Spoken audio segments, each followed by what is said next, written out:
Welcome to another deep dive. Today, we're going to be taking a look at something pretty unsettling. Yeah. We're going to be looking at some code Yeah. that reveals a digital phishing scheme. Right. And this is specifically targeted at BankID users in Norway. Okay. Imagine we have a collection of code files, and we're trying to piece together, how this attack works. Yeah, like a digital jigsaw puzzle. Exactly. Yeah. And what's really interesting about this case is that it's not just like, your typical scam email. Right. This is like a multi-layered operation Oh, wow. where the attackers are using all sorts of programming languages and techniques Right. to try to stay hidden and collect personal information. It's pretty scary to see, Yeah. this level of sophistication. Absolutely. It's like they're really upping their game. Mhm. So we've got these files labeled anti-1 through anti-8. Right. What's the deal with those? So those are like the first line of defense for the attackers. They're designed to basically keep security services and bots Okay. from accessing the phishing website. Oh, so it's like they have a bouncer at a club, Yeah, but exactly. they're keeping out the good guys. Exactly, keeping out the good guys. Interesting. Yeah, and so one of the ways they do this is with something called an IP address blacklist. Uh-huh. And so they'll have specific ranges of IP addresses that are blocked. Right. And we can actually see examples of this in the code. Oh, really? So like anti6.tst, we see IP addresses like 81.161.59 and 66.135.200. So they're essentially creating like a VIP list, but for all the wrong reasons? Exactly, yeah. Wow. Yeah. And I also noticed in anti5.txt, Yeah, they're blocking specific internet service providers. right. Are they trying to like narrow down their target audience? That's a good question. Yeah. It seems like they're trying to target a specific demographic or region. Okay. And there could be various reasons for this. Right. Maybe they believe that users from certain ISPs are more likely to fall for the scam. Okay. Or maybe they're trying to avoid attracting attention from specific security teams Right. who are monitoring activity in certain regions. Gotcha. So it could be a combination of factors. That's fascinating, Yeah. but also a bit unnerving. It is definitely a little bit unsettling. Yeah. Yeah. And what about these lists of keywords like Googlebot, MSNbot, and crawler? Right. I see these across all these anti-files. Yeah. What are they trying to block with that? So those are all known bot user agents. Okay. So bots are basically automated programs that are used by, Right. search engines and security companies Right. to crawl websites and look for malicious activity. Gotcha. So by blocking these bots, Yeah. the attackers can essentially operate under the radar for longer. Sneaky. Yeah, it's very sneaky. So they're creating like a digital fortress to Uh-huh. keep prying eyes away. Exactly. I'm curious about this. Yeah. Why are they redirecting blocked entity to https://www.google.com? Yeah, that's a great question. It seems so random. Yeah, it's a clever diversion tactic. Okay. So basically when a security service or a bot tries to access their site, they just get redirected to Google. And so it just looks like everything is normal, Right.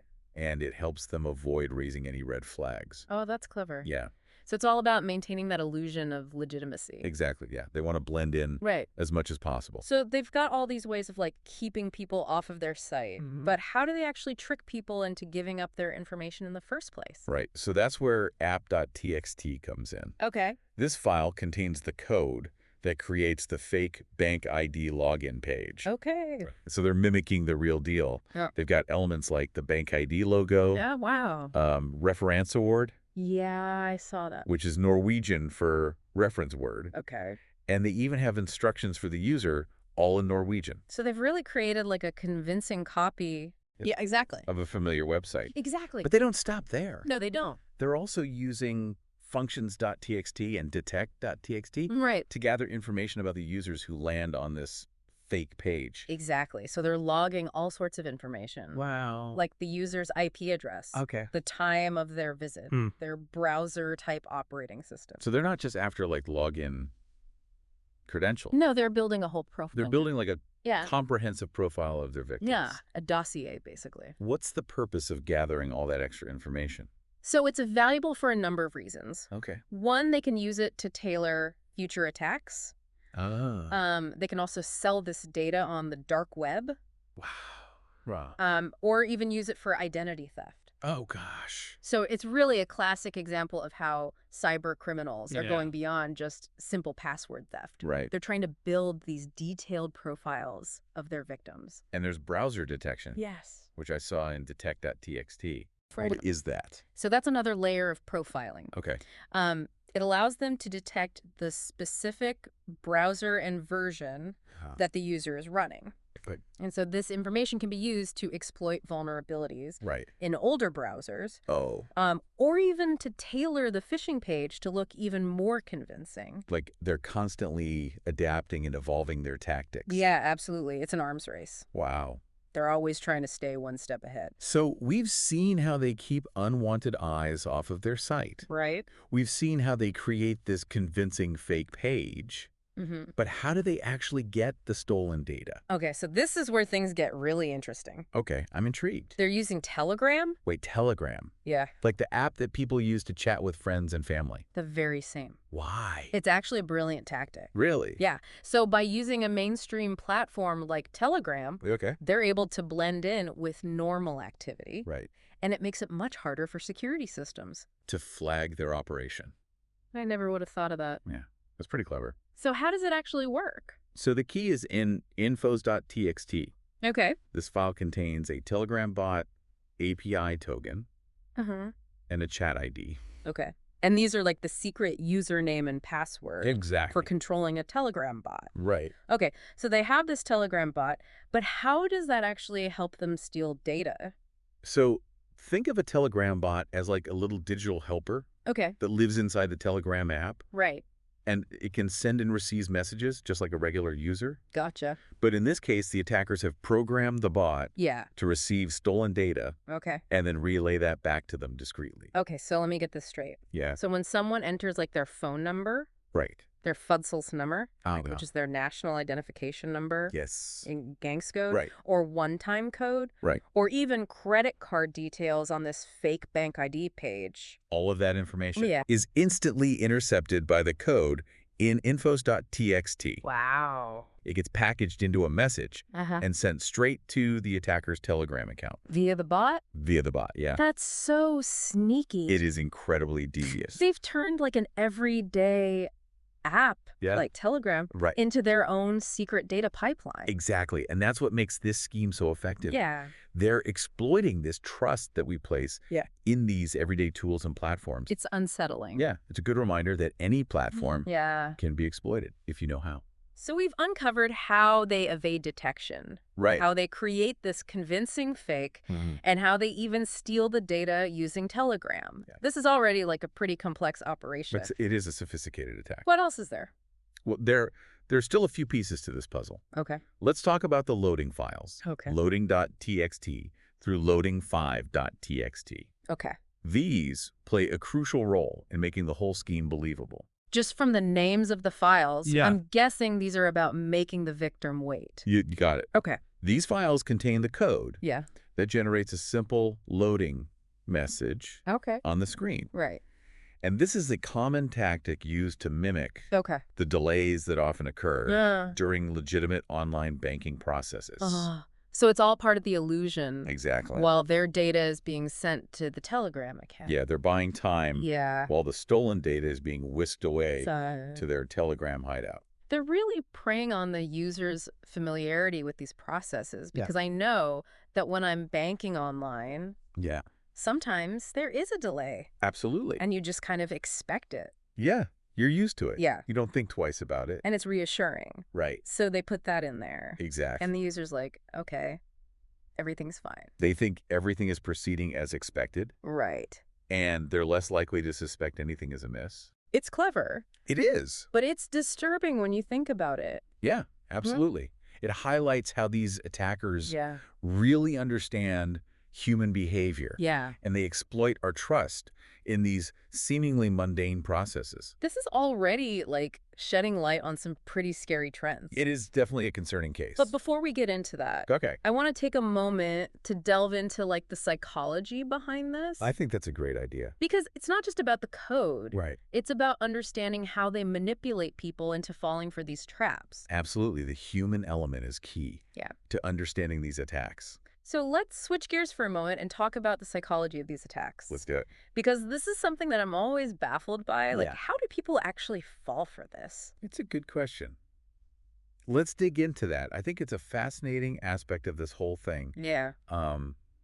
It can be just as important as unraveling the technical details. I think so too. Yeah. Because honestly, I'm baffled. Yeah. By how people fall for these scams. Right. It seems so obvious. Yeah. Like, who would just hand over their BankID details? Yeah, you'd be surprised. Really? Yeah, how effective these tactics can be. Okay. Phishing attacks, they really prey on Yeah. our natural inclinations. You know, Yeah. things like Yeah. our inherent trust in institutions or our fear of missing out, Right. and even our tendency to just panic Yeah. when we feel pressured. So in this specific case with BankID, Right. how did those factors come into play?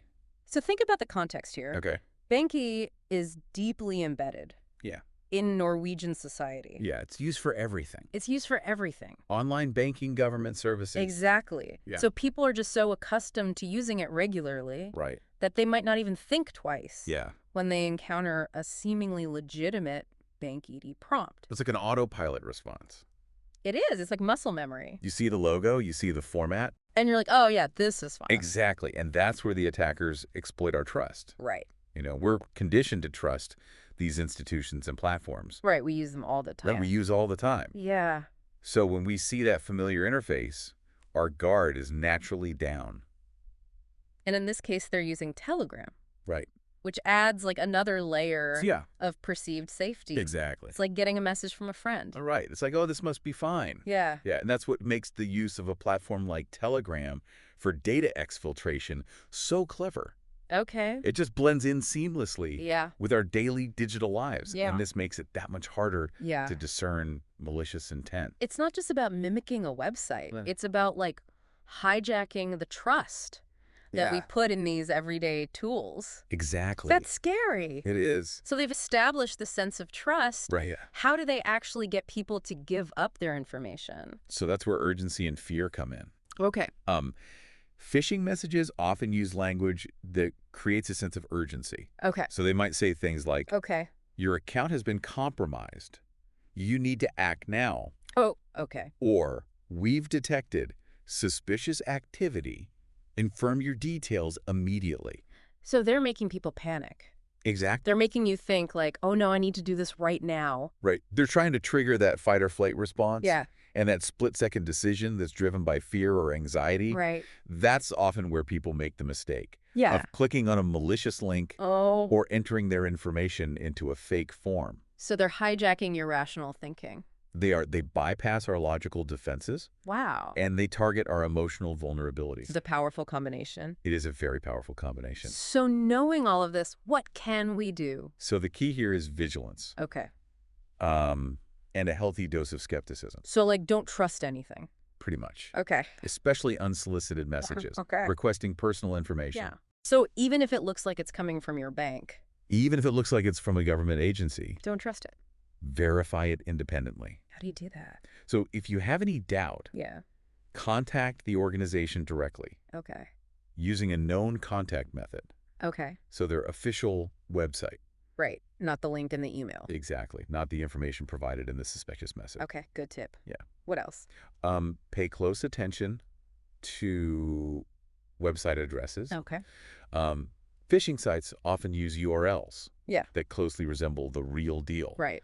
But there might be subtle misspellings Oh. or variations. So like spot the difference, Exactly. but the stakes are higher. The stakes are much higher. Yeah. Yeah. So take a moment to really scrutinize that address Okay. before you enter any sensitive information. What about our gut feeling? Yes, absolutely. Something feels off. Trust your instincts. Okay. If a website looks different than usual Yeah. or a message just seems strange or out of character, trust your gut. So trust my gut. Trust your gut. Okay. It's better to err on the side of caution. Oh, okay. Our intuition often picks up on subtle cues Yeah. that our conscious mind might miss. Are there any like technological tools or strategies Yes, absolutely. that we can use? So one of the most effective measures is two-factor authentication. Right. Enable it wherever possible. Okay. This adds an extra layer of security. Yeah. It makes it much harder for attackers to access your accounts, Right. even if they obtain your login credentials. It's like having a double lock on your door. Exactly. So two-factor authentication. Good. Highly recommended. We've covered the technical aspects of this, the Mhm. psychology behind it, Right. some tips on how to stay safe. Yeah. Where do we go from here? Well, now that we've kind of dissected this specific attack, Yeah. I think it would be interesting to zoom out a little bit Okay. and examine the broader implications. Okay. You know, what does this case reveal Yeah. about the evolving landscape of cybercrime, Okay. and what lessons can we extract Mm-hmm. from this experience to better protect ourselves in the future? I'm ready. Huh. Let's do it. Okay, so we've seen like the nuts and bolts of this BankID phishing scheme, Right. but how does this fit into like the bigger picture Mm-hmm. of cybercrime? So this case really highlights, I think, the broader trend that we're seeing Okay. in cybercrime, where attackers are increasingly leveraging Yeah. legitimate platforms and services Okay. to carry out their schemes. They're hiding in plain sight. Exactly. They're hiding in plain sight. It's like using a harmless everyday object to commit a crime. Yeah, it's a perfect analogy. And that's what makes it so challenging. Right. Because it throws everyone off guard. Yeah, and our traditional security measures, Right. like firewalls and antivirus software, Yeah. they're becoming less effective Oh. in combating these sorts of sophisticated social engineering tactics. So it's not just about technology anymore. Yeah. It's not just about technology. It's about the human element. Right. We need to focus more on educating users Okay. about these evolving tactics Mm. and empowering them to be their own first line of defense. So it's a more like holistic approach, Yeah, combining the technology with the education. exactly. We need a multi-pronged approach. Right. So tech companies need to be doing their part. Absolutely. Users need to be doing their part. Right. What about governments? Governments have a crucial role to play as well. Okay.